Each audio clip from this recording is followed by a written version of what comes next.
the Ghetto Fighters House named their kibbutz and museum after their fallen comrades, and pointedly, Yitzhak Katzenelson, a poet, educator, and their mentor, who gave of his words to inspire the youth to action. One must know why one fights. Thus, we are proud to be greeted tonight by the alternate Prime Minister and Minister of Defense of the State of Israel, the former IDF Chief of Staff, Lieutenant General Benny Gantz. Here, Benny Gantz. Show him the picture. Shalom, dear friends. Shalom, dear Aron. Yeah. It is not very often that we get the chance to look directly at our past and speak in present tense to a living icon of our history. Not just any history, but a part of our people's past and of the world's past that has changed every possible present forever. Aron, when I think about your experience during the Holocaust, especially as a son of a Holocaust survivor myself, I think that you represent something much deeper and much bigger than just yourself. You know, even though the Holocaust is a symbol of extreme human suffering, I believe it is also a deep lesson of the highest height that human spirit can reach, in generosity, in resilience, in attention and action on behalf of our fellow men in the most extreme circumstances imaginable. Aron, what you embodied in your life and actions at the darkest hours of the world that the world have ever seen is evidence of the great ethical spirit that is always accessible to humanity, no matter how difficult the situation may be. It is an ethical spirit that has defined our people, and which, as an Israeli general, I consider an obligation to carry forward. At the center of our existence must lie the willingness to hear the call to fight for what is right, no matter how difficult, while never forgetting our humanity. Thank you, dear Aron, for everything you teach us about what it really means to be a mensch. It is an honor to be here, remembering your story, our story, the story of humanity. Toda, Aron. Toda רבה. Thank you. Aaron was there. Aaron was so happy. Yes. We're moving on. All right. Resistance can take many forms. Fighters can raise arms, fight with words, resist with deeds. Fighters come in many forms. Tonight, we shall pay tribute to one of the most spectacular rescues to be accomplished during the Holocaust, the saving of over 1,200 Jews in a forest refuge in Belarus by the Bielski brothers, Tuvia, Zeus, Asael, and the youngest brother, our guest of honor, Aron. Today, over 20,000 Jews are alive thanks to the heroic actions of the Bielski brothers. We are honored to have many with us tonight, among them descendants of the Novogrudek Jewish community. Let me please take you back to September 26, 1943, 4 days before Rosh Hashanah, to a Nazi forced labor camp in the shtetl of Navaradok, today known as Novogrudek. For 5 months, about 231 Jewish forced labor prisoners dug a tunnel under the camp fence, and in the middle of a stormy September night, escaped. 125 of them survived the tunnel escape and reached the partisans. Most of them managed to reach the Bielski camp in the forest, that miraculous refuge, and survive the war. This is based on Betty Cohen's research, the daughter of one of the escapees, Fania Dunes-Brutsky. Yes. Thank you so much, Betty. The Ghetto Fighters House has a special bond with the Novogrudek Jewish community in Israel and its story. I will introduce it to you at the end of the event, so please stay tuned. And now, without further ado, I'm happy and honored to present our guest of honor, Mr. Aron Bell, who will be interviewed by Professor Hannah Jablonka. Say hello. Hannah Jablonka, the chief historian of the Ghetto Fighters House, has dedicated her life to Holocaust research and has emphasized the resilience and activism of the survivors, instrumental in the building of the State of Israel. Hannah, please. Good evening, everybody. Our talk will have three parts. The first one, for those who know and for those who know smaller amount of knowledge, I will ask Bella, one of the family, to speak and to tell us in 5 to 6 to 7 minutes about the event, about the big rescue by the Bielski family at the Novogrudek forest. Bella, please, I'll start with you. At the end of my interview with Aron, okay, I will ask Asi Weinstein, another member of the family, another offspring of the family, to speak about the recent history and the voyage of a large part of the family and the offsprings to the events, the place where the events took place, a beautiful pilgrimage, which I want Asi to tell us about. And then I will ask her the last question. So it's past, present, and future combined together in this interview. Bella. Thank you. Excuse me? Thank you. Am I being heard properly? Can I ask you to open? Yes, I did. Great. Hello. Yes, I'm trying to get the icon. Okay. Bella.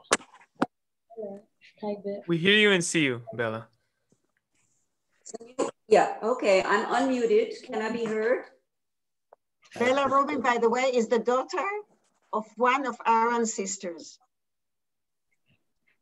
Bella, we can't see you. Well, no. I'm unmuted. Here I am. Yes. Oh, yes. Yes, and now I see Uncle Aron.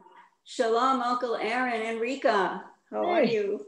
Hey. It's wonderful to see you. We grew up together, Uncle Aron. Okay, this is like a family reunion. Yes. Thank you, Hannah, and thank you, Sharona, for including me in this very important interview. I was told to tell the Bielski story. Well, there are many Bielski stories because there were 12 Bielski siblings. One, of course, died young. So there were 9 Bielskis, 9 Bielski brothers and 2 sisters. My mother was Taiba Bielski. And I'm named after, since my name is Bella, I'm named after my grandmother, Bela Bielski. And unfortunately, my grandmother and grandfather David were murdered in the ditches along with 4,000 other Jews in early December of 1941, simply because they were Jewish. There were other Jewish resistance groups at the time in Poland, but the Bielski partisans were unique. And that's what I'm going to focus on in the next few minutes. It was Tuvia's goal. Tuvia was the oldest of the 4 brothers, and he was chosen to be the commander. It was his goal, along with the support of Soil and Zeus, to accept as many Jews as possible. He felt very strongly that they wanted to take not only able-bodied fighting men, but also women, children, even the aged and the grandparents. Even my Bielski my Dincholsky grandparents were even survived in the forest. And why did he have this goal and why did he stick to it?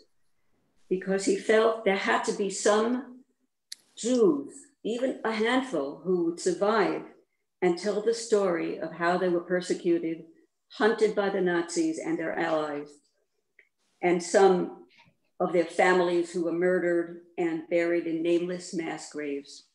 In the summer of 1941, it all started.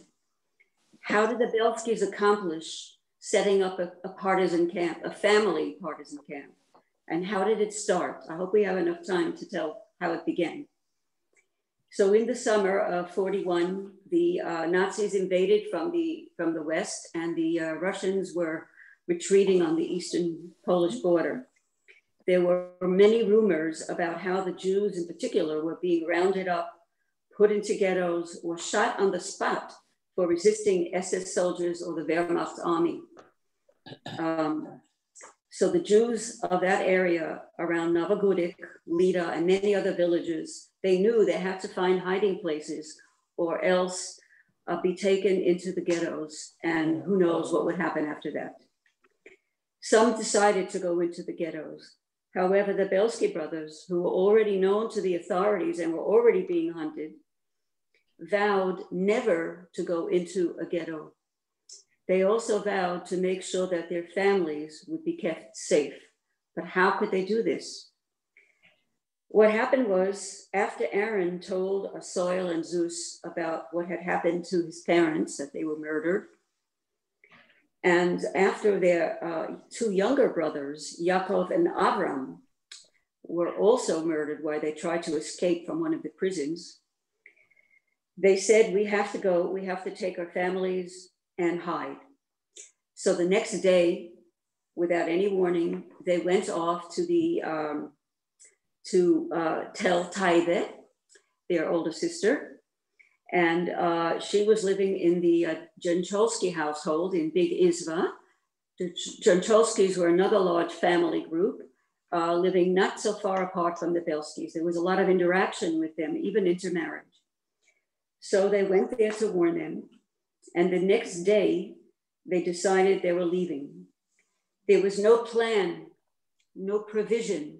They weren't even sure that they were going to the forest. What they did in the beginning was split the group of people that left the Dincholsky household. There were about 9 or 12 of them, something like that, into smaller groups where they could be hidden in cellars, in farmhouses, in rooftops, wherever, barns. And then they would later decide when they got together with Tevye what to do. So this is what was done. And sometime later, they decided to head for the forest, the woods near Steinkevich, where the Bielski brothers grew up. This was the forest was their backyard. They grew up there. They knew every tree and every hiding place. And this is where they wound up, and they waited for Tuvia, who arrived a few days later with some other Jews who had escaped and some other relatives. And there they were, this small group. As I said before, there was no plan, nothing. They had absolutely nothing. So what were they going to do? They would have to rely on some of their Polish neighbors who were loyal and friendly to them in the past for getting the basics. They would need guns, ammunition, if they were to survive, even for the short term. After all, they didn't expect the war to go on forever.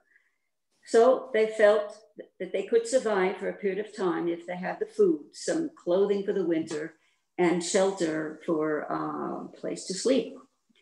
And so this is what they did. They relied on these friends who gave them in the beginning some guns, some ammunition, just a few pistols at most. And they began to build their camp. Well, we'll have to shorten your you told me 8 minutes. Okay. Maximum. So I'll jump over to, okay.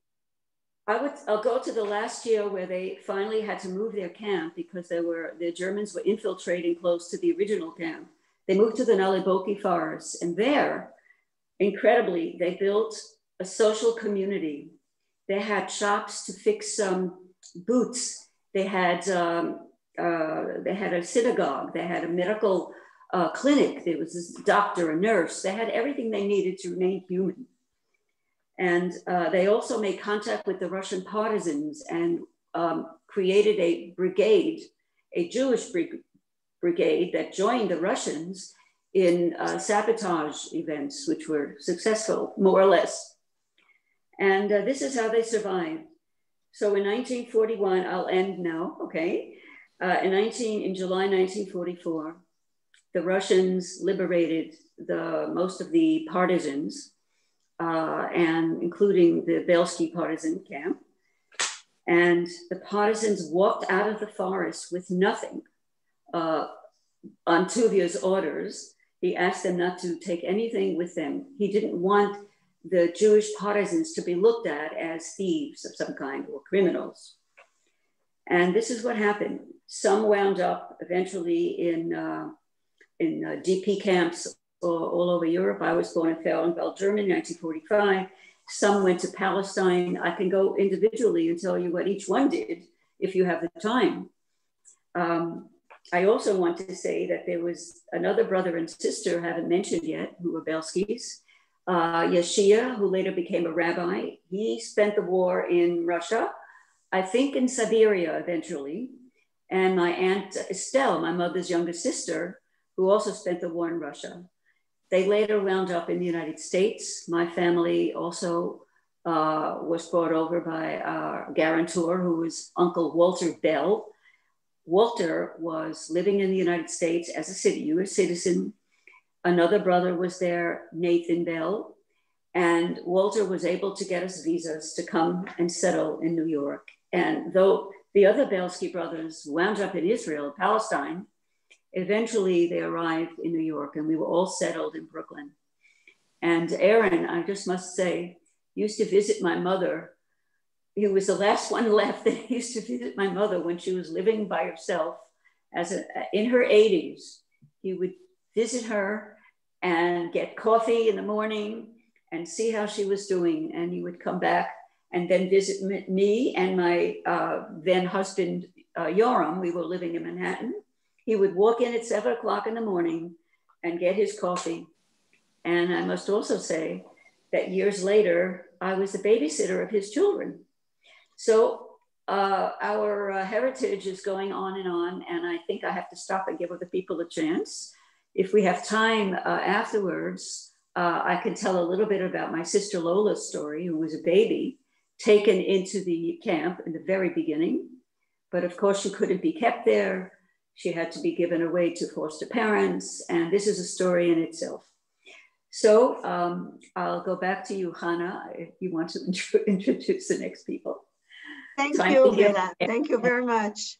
Everybody turned to be a Bell, or there are some of you who kept the Bielski family name? Yes, yeah. Zush and Tuvia, they kept the Bielski name. So did I. Who's I? Who's talking? This is Asi talking. Oh, Asi. Don't see you. That was Asi. I recognize the voice. Yeah. Okay. I'm a Bielski. Good. Fine. So am I, actually. I get the name somewhere. Okay. I just wanted to... Aron, I turn to you now. Good. And I decided that I'll do the interview around the motive of how the war and all of this great story, glorious story, is reflected through the eyes of a child. I am well aware of the fact that you were only 10 years old when all these events took place. And I would like first to ask you a little bit about you as a small child in the Bielski family in this small village. Please tell me about your parents, about the family, about the school, about your friends. Okay, start. Think of how your parents, what was going on, everything you have to tell. Start. You have not much time. Whatever time that I do. Okay. You have a lot of temperament, Henrika. Yeah, I can tell you, he was the younger on the family, and he was like baby. Everybody liked him, they cherished him. But if the war starts, everybody ran away to the forest. He was the one whose mother prepared sandwiches all the time, and he delivered to the forest. And his father say, boys, you young, you survive Hitler. The war don't gonna be forever. You all survive. Run to the forest and make your life in the forest. If he was coming back and forth, one day he was coming to home from the forest, and he heard the truck, that a car coming to the house. They stop on the bridge where they have to go to their meal. And he saw it. The German was jumping from the truck, was going Enrique, I want to stop you for a second. I would like to know a little bit before of the forest. Okay, about the forest. About school, what did he study at school? Did he have friends? Did he have Jewish friends or non-Jewish? I know everything. He was going, the parents sent him to school, but he was a village boy. You know, that time was very poor, do not have a regular shoes in the village. They have that wooden shoes. And he was going to school. And the children in the school was making fun of him. Oh, that is the village boy, the village boy. And he don't want to go to school. And he stayed in Novogradek with his uncle house. He sleep there. If he cannot take anymore, at night, he jumps from the window and he come during the night home. And the Asoyol was for him like father. He always want, he gets smarter and better. And he beat him up. He has to go back to school. And that's true.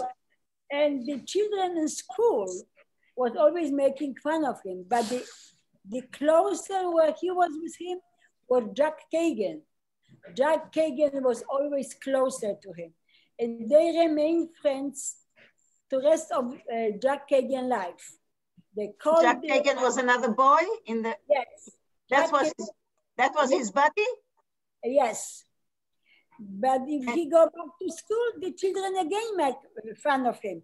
He take a big stick, and who come next to him? He goes twice. And after, everything become better. They started afraid of him. But he did not go so long to school because the war started in June 22nd, 1941, and the school was finished. No, but until 1939, he was already 9 years old because he was born in 1930. He was going to school, but he don't want to he did not like to go to school because the children making fun of him. Okay, okay. Yes. And the parents they like give up, but the Asoyer did not. He was pushing him to go to school for education. Okay. Is it an interview with you or with Aron? I don't talk because you see how he is. Even if he has hearing aids, he not hear very well. You know. What do you want to know? No, I want to know everything, but I want to know the questions. I want to know the experience of a child in those times. So what I really wanted to a little bit to revive the community you lived in, but let's move a little bit forward. Before that, just can you tell me a word about your father and mother? Yeah, were you Orthodox Jews? What were you? About the father and mother, how they was home running. Father and mother before the war, how you was living at home. We lived a great life. Gentiles would come and borrow money from us, borrow food.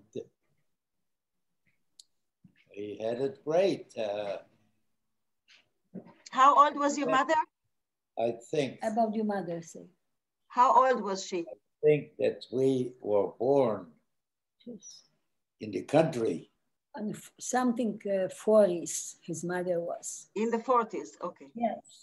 We were living in the country. And this is what saved my life, our life. But you say about the before war, how you was making Sabbath at home, what you was doing, how your mother was doing. I don't know. Like any other church family. Same. Were you Orthodox? Put a white.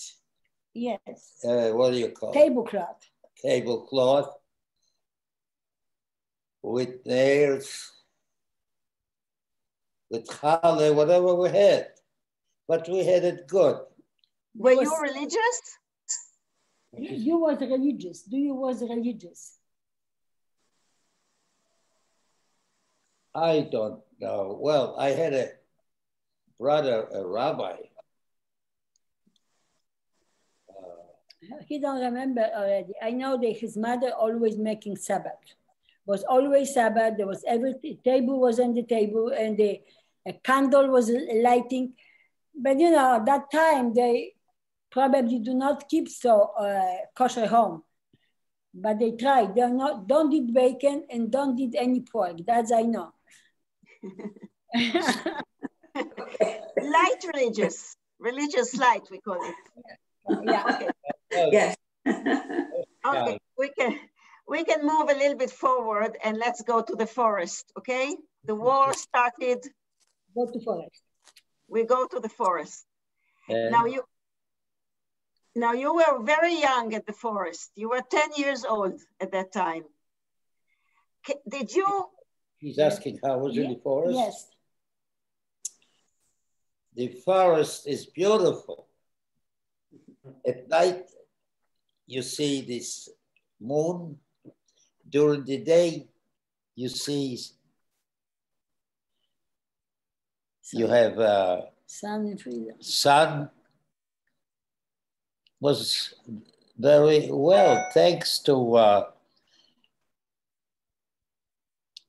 I think that, as I said, thanks to my father, we remained alive. He decided that you go to the forest? Do your father decide you go to forest? You young, escape, whatever you can. You know the forest well, better than the Germans do, better than anybody. Run away to the forest and you will remain alive. The war is not forever. Germany was lose. That was his father's idea to start the camp.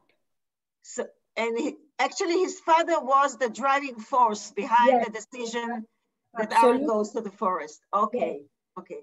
Now, so you're in Zissok, he sent them first. Aron was the communicator between the forest and home. Deliver food to them and bring more people too. For a while, yeah. Were there other children in the forest? What you say? There was other children in the forest. Yes. Well, other people came with children, so there were other children. So you had friends in the forest? You have friends in the forest? If I had friends, yes, sort of. What did the children do in the forest? What you say? What you was doing in the forest? What the children was doing? Whatever they could. They, what they do in the forest. During the day, school. They were catching the sun to warm up. At night, they would go to sleep. But the school, you have school, the rabbi will have school. Did you have school at the forest? Yeah, the school. Do you have school? If you want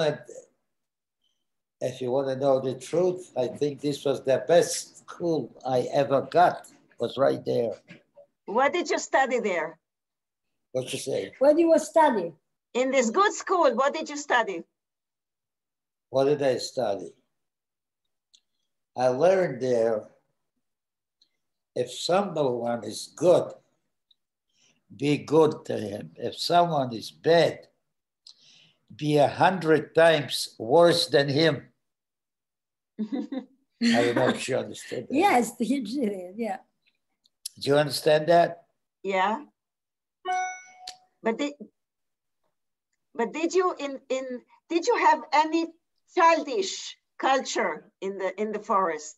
The children culture, do you have anything childish culture in the forest? Yeah, culture.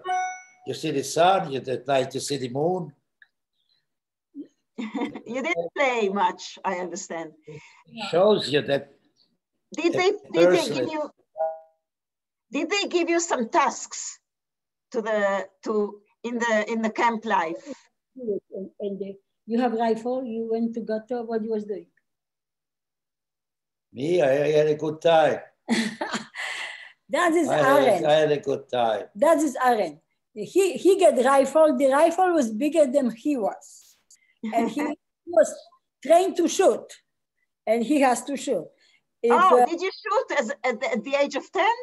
Yes. Did you shoot? He was shooting from the rifle. Of course. That's a great adventure for a 10-year-old.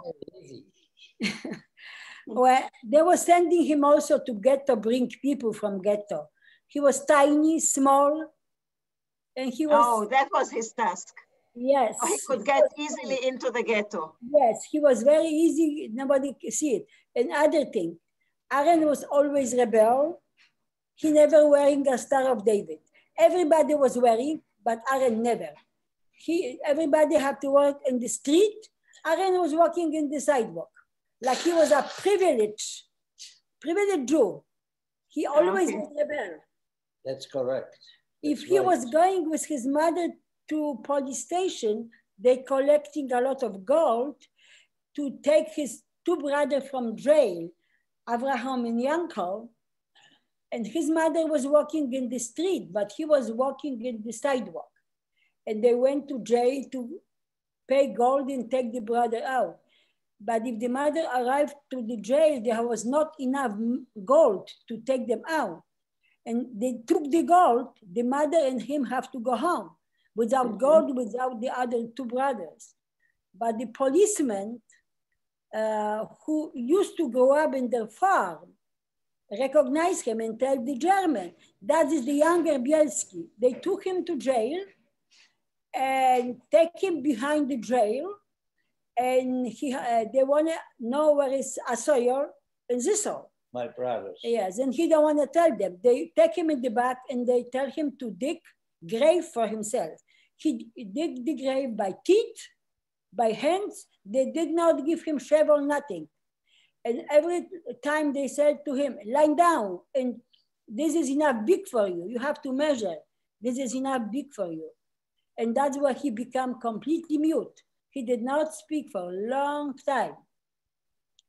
Aron, I heard some of the members of your family testified quite a few times that you could not have made it without the help of Polish and Belarusian friends. Please tell me one story of a good friend, either Belarusian or Polish, that helped you in the forest. About the Polish family, what they was helping you. You would not survive without people who help you. Who was the people? Of course we would not survive. Tell how they help you. How they help you. The family, what you went after and stay with them for a while. His name was Kozlowski? No, Kozlowski, the other family, what they, the doc was, when you escaped from the... I don't remember. I know who you're talking about. He started forgetting, you know, I will tell you how they was. He escaped from, he was going from the forest and he hid in the Belarusian family. And they was looking for him. And they said, they come to the family, to the living room. He was in the kitchen. And they asked the family, the small escape yesterday, he hiding in your house. They say no, but he was sitting in the kitchen and he wanna escape from the kitchen, but he was so afraid because they have very, very aggressive dog. And he was waiting, or the dog gonna tear him apart or the German gonna take him. But the people definitely say, no, we do not hide Jew in our home. That's what he survived. That is the Russian family.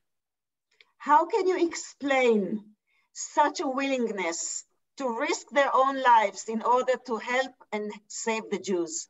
What you say? How you explain this? The people was risking their lives to help Jews. Well, this one taught me to be a person. This is a very... How you explain this? How do you explain it? There is good people and bad people. That's simple as that. But it's not good and bad. It's somebody who is willing to risk his life. Yes. It's the utmost generosity. What you say? People was risking their life. How you explain this? Good people. My opinion, as if I talked to him, if he still was better. Good people. That's why I help today people too, if they need. My opinion, the hate to the German, they do not want Germans survive. They want to save other life to survive, don't want to help German. I am Holocaust survivor too. I know. I was hidden for a long time, and I know. It's also people you knew before the war? Yes. Okay, these were long acquaintances. Yes, that's the people know his family, know him very well. They interact with them. That's what they want willingly to help them. Better help Jew than German, because the German, like everybody knows, this I don't come know. to the country, want to destroy country. Do you remember the day you came out of the forest? Do you remember the day when you come from the forest? The worst ever. Why? No more home, no parents, nothing. Oh, you didn't know until you came out of the forest, you didn't know that your parents were murdered? No, he knows. No, he knows. If he go out from the forest, he come to Novogrodek, and he stay in the sidewalk. He knows there's no house, no parents, everything is destroyed. And he was thinking what he gonna do with his life. For a long time, he cannot find the way where to go to cousin. He has nobody. The brothers go their way. They have wives and they go their way. But he was like orphan, with nobody around him. That's okay. That's good. That's good. Were you in touch with your... Yes? Were you in touch with the brothers you had in the United States? You was talking to the brother what you have in the United States. It was Walter and Nathan. To Walter? And Nathan. The Nathan was here too. They weren't interested too much. Not too much, you know, a little. And then when I gave up talking to them, period, that's when they came to me I should tell them what happened. Because I guess they wanted to know what was happening to their parents. What you say? They want to know what happened to their parents, yeah? Walter and Nathan. Well, to their parents, they were killed. I know, but they want to know. They wanted to know. I want to ask you about your Israeli experience. About Givati. We are going not only Givati. Israel is more than the IDF or the Givati. The Israelis were very nice to me. I'll never forget that. What do you remember about Israel? How many times have you been to Israel? Oh, at least 20 times. If he is with me, before too he was going, at least. And what did you find Palestine to be when you came in the late 40s? Yeah, how you remember? Why did you go there? Why you go to Palestine? To what? Jews only. Jews only. Jewish people only, I was told. That's why. what did you fought in the War of Independence, did you? What you say? Do you fought in the War of Independence? 1947 to 52, yeah? Of course. I can interfere some story. If we went to Israel, that was maybe 18 years ago. We stay in Hilton, Tel Aviv. Man, I did not know before. Man walking in front of him, he starts screaming all his lungs. Archie, Archie, you alive? I never forget your eyes. You look the same. Oh my God, you are alive, you are alive. He's screaming to him. I want to tell you who was the man. If he come to Israel, 1948, there was 80 young boys. They take them to Khartoum to fight the Arabs. But they have no ammunition. They have only sticks. They have nothing to fight against. It's good. Yes, and the Arabs have ammunition. And they was there for a long time. They have nothing to eat because they cannot bring them food. They have only sardines. And from the 80 boys, 10 survived, only 10. And that's the man, was the 10, one of the 10 boys who survived with Aaron and Hartuf. Is he crying now?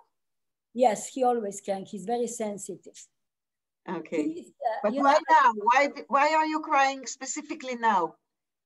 Why are you crying now? Why are you emotional at this? I'm happy. What makes you think I'm crying? I would like to ask you. Listen. When you look upon the many offsprings of the Bielski family, there are quite a big group of them. What would you like them to take away from your own life experience? What you would like to take off from your life experience, some of the Bielski? What do you want to be taking off? What do you mean taking off? What? To learn from the Bielskis? No. I don't understand the question. Okay. You have a very intriguing life experience. Yes. And a very Jewish story. What would you like the offsprings, the many offsprings of the Bielski family to take away with them? If they nice people to life. What they have to take from your experience, what you want they take with them for better life. If they're nice people, if you can be nicer than them, be nice to other people. But if somebody hates your guts, go to the other end of the street. Don't fight if you can. If you want to fight, you put up a fight. But today is a different story. No, Aaron, the question is what you will recommend other Bielski take from you, the experience where you went through. I answered that before, to be good to people, if they're good to you. If they mean to you, be meaner if you want to. If not, walk the other end of the street, across the street. Did I answer the question? Okay. No? Well. Yes, you did. You did your best in answering the question. Thank you. I will stop here and I will go now to some sort of future and I will ask Asi Weinstein, yes, the daughter of Asael, whom she never knew actually, yes. To tell us about the pilgrimage of the family offsprings into the scenes of the events. And also, please describe us what you found about the day they came out of the forest. I think that will be a great ending to this story. I think the story never ends, actually. It's still going on. And we can't see you. Yeah, I know my battery. Yeah. Well, in 1993, when Israelis could have had visas, could acquire visas to go to Russia, this is after the disintegration of the Soviet Union, we all went to visit our shtetl, to visit the forest. My mother was still alive. She came with us. She spoke Russian and Belarusian and Polish and whatever, and she could translate for us. Also, my cousin Pinek, who is living today in Haifa, and his family. We were 17 cousins from America and Israel, and we got together, and of course we visited St. Petersburg and all that. That's not important. We went to Novogrudek. We came by train. We flew there, we came by train, and we just couldn't believe what we saw. We didn't know where to start. We had a guide, but we didn't really know what to do. I mean, there's no Eiffel Tower, no museum, we didn't know about a museum. And actually, Tamara Vershitskaya, who is listening now from Novogrudek, had a museum of archaeology of Novogrudek, of the area. But partisans were just, I mean, the whole Jewish story was not the center of everything. It was not known yet. And we went around to this little town near Novogrudek and said, and asked people, we saw a line of people standing by the post office. And we asked them, is there anybody old enough who was living during the war, World War II? And somebody said to us, why don't you go to this lady, this and that lady? She's 80 and she would know, she was there and she knew the Bielskis. We knocked on her door and she said, my mother was first because she could speak to her. Of course, nobody spoke English at the time in Russia and Belarus. And she said, Chayale Soils. When she opened the door, she recognized her. She said, you are Chayale Soils, Chayale of a soil. And we were stunned. She remembered everything. She said, well, you even have some cousins in here, some children of your uncles, of Zush and Tuvia and maybe others as well, maybe a soil as well. And then we went, she took us to another family. They were named Kozak. And they said, well, we danced at the weddings of the Bielskis. We were like brothers. And they let us in. Of course, we sat with them. And coming into their house, little house, there was a hut. And I asked, what was that hut all about? It was for potatoes. This is where they kept the potatoes for winter. Now we have to remember that what saved the Jews at the time, what saved the partisans, what saved our parents was the forest, the woods. They would say in English, the woods, like a bit of Yiddish, and the potatoes, because they could eat. I mean, when there was nothing else, there were potatoes. No, who saved? And more. Say one word. Aron. Go ahead. Yes, go ahead, Aron. Oh, she doesn't hear Okay, me. hear you. Okay. What do you want to say? Yeah, we hear you. You know who saved? Who? The Rabbeinu Shalom. All right. Aribenu Sheloilem. Right. You're right. But other things helped. And the potato huts and the potato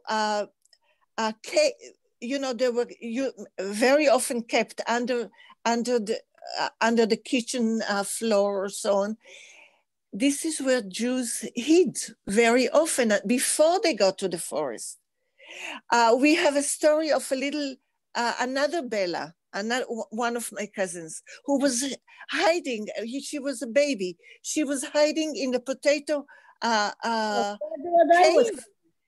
That's what I was hiding. And this woman, this Polish woman, spoke Polish to her, so she would forget her Yiddish and be able to speak Russian or Polish. And I mean, seeing the potato huts where the shells were full of potatoes, this was to me a big revelation. Of course, we met many people at the time. We came there by bus and sang the partisan song all along. And everything we saw, every person we met with the sons of Kozlovsky, the men who, the Christian men who used to be the communicate between the partisans, the Bielskis, and the ghetto. He would go into the ghetto and bring letters from Tuvia to come out, to encourage people to come out of the ghetto and join the partisans. This was like... Can I ask you to describe the... Sure. Go ahead. The coming out of the forest, the day they came out of the forest. I want to say exactly what Aron just said. This was a terrible day. You know, life in the forest was not secure. Every minute something could have happened. They were chased all over the time. I mean, there was no peace. But once they came out, they realized that there was nothing there. He was an orphan, but everybody was an orphan. No big families, I mean, what they had is who they were. Their homes were taken away by Christian people, by local people.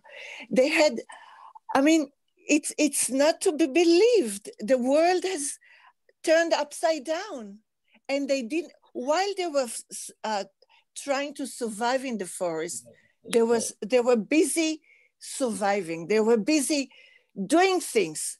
All of a sudden you come out and where do you go? There was nowhere to go. My mother used to say that this was a terrible time because when she came into Novogrodek, there was the house of one of her sisters. Her sister and her sons were killed. The other sister was killed. 2 brothers were killed with their families. I mean, the Shoah was there. The end of the world was there, and they realized it while walking in a straight line, 2 kilometers long. All the forest people, all the Bielski survivors walked along the road going to Novogrodek. They had to walk about 100 miles to get there. Maybe I'm wrong, but this is what I heard. It's quite a distance. And coming there, and you asked Archie, where did you go after that? To Palestine, I mean, what do you do? It was a big dilemma, and it took a lifetime to solve it. I think my father was killed, but my mother came to Israel. She had a brother here, and she knew she would never live anywhere else. I mean, she was in a Shomer HaTzair before and all that, but going through the war, there was only one place where she thought she would feel safe. And this was Eretz Israel. And of course, it's common to so many. There was no other way. Okay. Her brothers, by the way, went to America, like Bella's father and her other brother. But her sister came here. It was a big dilemma, and it's difficult to live with a dilemma. It's easier to live when you have to struggle and you have to do things. Of course. Toda, Asi. Thank you, Asi. It's a very common experience that the Day of Liberation is a very, very sad day. But after that came the big decision to stick to life. And that's the big message of tonight's talk, if I may say so. And I wish you, Aron and Henrika, an ongoing life, many years of good health and happiness. And I bring the floor back to Sharon. And good work, what you're doing. Thank you. Thank you so much, Professor Jablonka. Thank you, Aron, Enrica, Asaela, and Bella. And of course, thank you to the dedicated Ghetto Fighters House team who has made this event possible. I have to say that we have tonight with us close to 500 people. And we had, throughout the event, we had numerous comments, very moving comments from many, many people around the world. People that their parents and grandparents were saved thanks to the Bielski brothers in the forest. We had a comment we have a comment by a person that their grandparents were at the Bielski camp and the grandfather was the doctor of the camp. A lot of people are connected and moved and want to share. A lot of people are alive today, as we said at the beginning, thanks to the Bielski camp at the forest. Now, there's one question, Aron, that we would like to raise, if we may. Yes. The question comes from Tamara in Novogrudek. And she would like you to share with us what it meant for you to be a partisan. What was your role in the camp? Freedom. That's all I can tell you, freedom. You see the sunshine, you see the moon at night, you see stars, freedom. Freedom. So you felt free. If you have freedom, you can do a lot of things. You can eat, you can sleep, you can do anything, make love. He was going, his role was the most important going to better. But he never gonna tell you. Aron is very rebellious. That always was. He was going, he never stayed to protect the camp, but if they was going to fight, he has his rifle. He was fighting too. I understand. Thank you so much, Aron. I would like you to stay with us. We would like to finish up with a few interesting things that we have prepared for you. The Bielski brothers camp story is astonishing, as is that of the Novogrudek escape, especially when you see thousands of descendants whose existence was made possible thanks to the resourcefulness and courage of their parents and grandparents. Before we end, I would like to share with you a few unique and moving items from the Ghetto Fighters House archives. The first is the list of escapees that were put together by the escapees themselves in Yiddish and is kept until this very day in our archives. So this is part of the list. We have a few pages long, and it's all numbered with all the names of the people who escaped the Novogrudek slave labor camp through the tunnel to the Bielski forest. Okay, and the other item. Wow. So we keep the originals, and this is the other item I wanted to share with you. This item, Aron, was donated to our museum by your childhood friend, Jack Kagan, Zichrono Levracha. Jack Kagan donated this model that was exhibited for many, many years in the museum, at the Ghetto Fighters House Museum. Yeah. And what you're looking at is the slave labor camp model.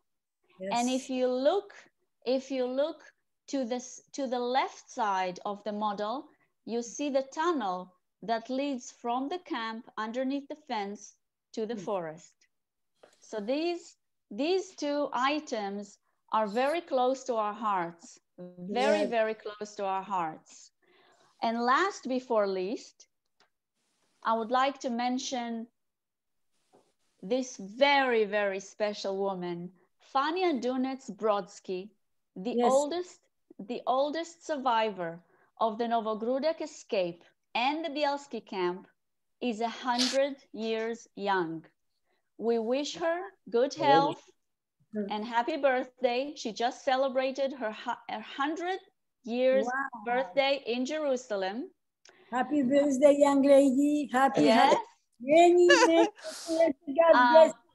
If you see, her family and friends are here with us, which is a profound symbol of the many long lives made possible by the Bielski brothers, and it's a fitting answer to evil. And as you see, Fania is on the cover of the Jerusalem Report of last week, because she, like many of you, is an icon. Yes. In this moving event tonight, we were privileged to hear of unique and extraordinary expressions of the power of human spirit during the darkest periods of human history. The power of human action is so necessary in today's fractured world. The common effort shown by these heroic endeavors can be a beacon for us when we are faced with by words such as distance and isolation. We find strength from their strength, and we are grateful for this legacy, Aron. This spirit inspires us all and has accompanied the Ghetto Fighters House from the day it was founded. We invite all of you, our audience, to follow us in our important work of educating the younger generation and to join our mission, the mission of the Ghetto Fighters, to build a better society and a better world. Thank you so much. Thank you. We have to build a better world. We all have to work towards better world, better future for younger generation. Thank you so much for our wider audience, for many places around the world. And we are inviting you to follow our Facebook page and link to our activities. Thank you and good night. Thank you. Thank you very much. Thank you.